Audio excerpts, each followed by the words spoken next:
বিসমিল্লাহির রহমানির রহিম। প্রিয় দেশবাসী, আসসালামু আলাইকুম। গৌরবজনক এই ঐতিহাসিক মুহূর্তে বাংলাদেশের সাহসী ছাত্র জনতাকে বিরচিত অভিনন্দন।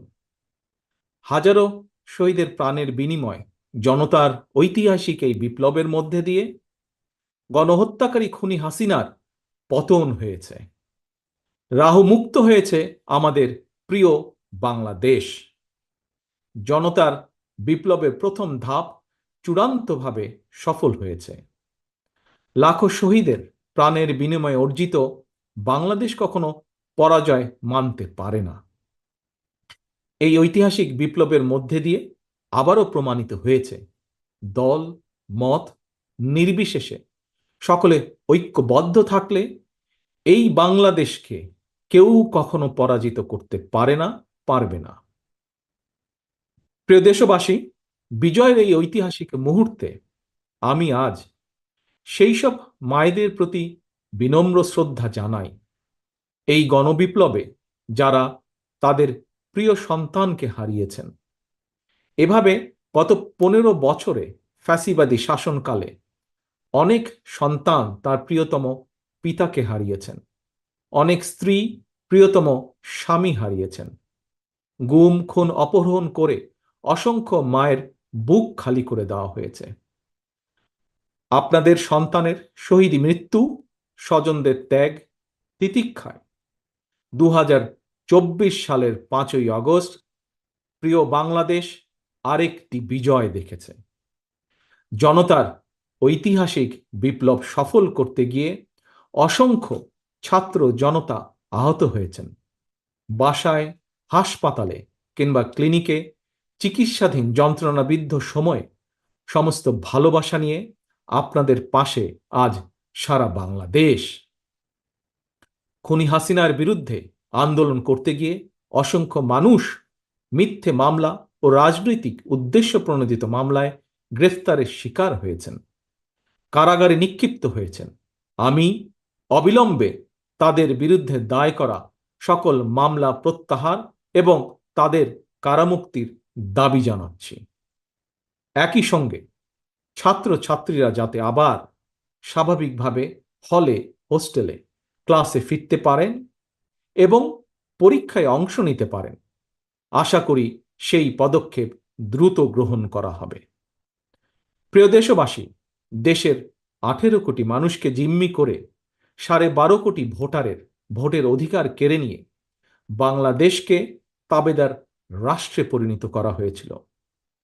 হত্যাকারী, গণহত্যাকারী খুনি হাসিনার পতনের মধ্যে দিয়ে জনগণ তাদের গণতন্ত্র, মানবাধিকার, লুণ্ঠিত ভোটের অধিকার পুনঃপ্রতিষ্ঠার পথ সুগম করেছে।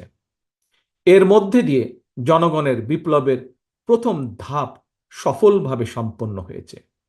এরপর একটি অবাধ সুষ্ঠু নির্বাচনের মধ্য দিয়ে যেদিন দেশের 12 কোটি ভোটার নিরাপদে নিশ্চিন্তে ভোট দিয়ে জনগণের কাছে জবাবদিহিমূলক সরকার প্রতিষ্ঠা করতে পারবে, রাষ্ট্র, সরকার, শাসন প্রশাসনে মুক্তিযুদ্ধের মূল মন্ত্র সাম্য, মানবিক মর্যাদা প্রতিষ্ঠিত করতে পারবে, সর্বোপরি একটি গণতান্ত্রিক বৈষম্যহীন রাষ্ট্র সমাজ গড়তে পারবে, তখনই জনতার ঐতিহাসিক বিপ্লবের চূড়ান্ত সফলতা আসবে। প্রিয় দেশবাসী, জনতার ঐতিহাসিক বিপ্লবকে চূড়ান্ত লক্ষ্যে পৌঁছতে তাই যথাসম্ভব দ্রুততম সময়ের মধ্যে একটি অবাধ, সুষ্ঠু, নিরপেক্ষ নির্বাচনের আয়োজন করতে হবে। জনগণের দ্বারা নির্বাচিত প্রতিনিধিদের কাছে দ্রুততম সময়ের মধ্যে অবশ্যই ক্ষমতা হস্তান্তর করতে হবে। একটি বৈষম্যহীন গণতান্ত্রিক বাংলাদেশ প্রতিষ্ঠার লক্ষ্যে একটি অবাধ, সুষ্ঠু নির্বাচন আয়োজনের জন্য বিএনপি সহ বাংলাদেশের প্রতিটি গণতান্ত্রিক রাজনৈতিক দল সব রকমের সহযোগিতা করবে।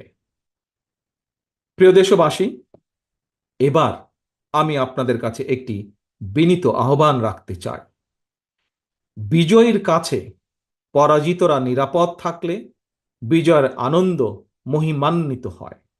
সুতরাং বিজয়ের এই আনন্দঘন সময়, রাহুমুক্তির এই ঐতিহাসিক মুহূর্ত শান্তভাবে উদযাপন করুন। অনুগ্রহ করে কেউ প্রতিশোধ কিংবা প্রতিহিংসা পরায়ণ হবেন না। কেউ নিজের হাতে দয়া করে আইন তুলে নেবেন না। অর্জিত বিজয় যাতে লক্ষ্যচ্যুত না হয় সে ব্যাপারে জনগণকে সতর্ক দৃষ্টি রাখতে হবে। 52, 71 কিংবা 90 মতন ছাত্র জনতা আবারও একটি বিজয়ের ইতিহাস রচনা করেছে। প্রিয় দেশবাসী, আবারও আপনাদের সকলকে বিরচিত অভিনন্দন। আল্লাহ হাফেজ। বাংলাদেশ জিন্দাবাদ। বাংলাদেশ জাতীয়তাবাদী দল জিন্দাবাদ।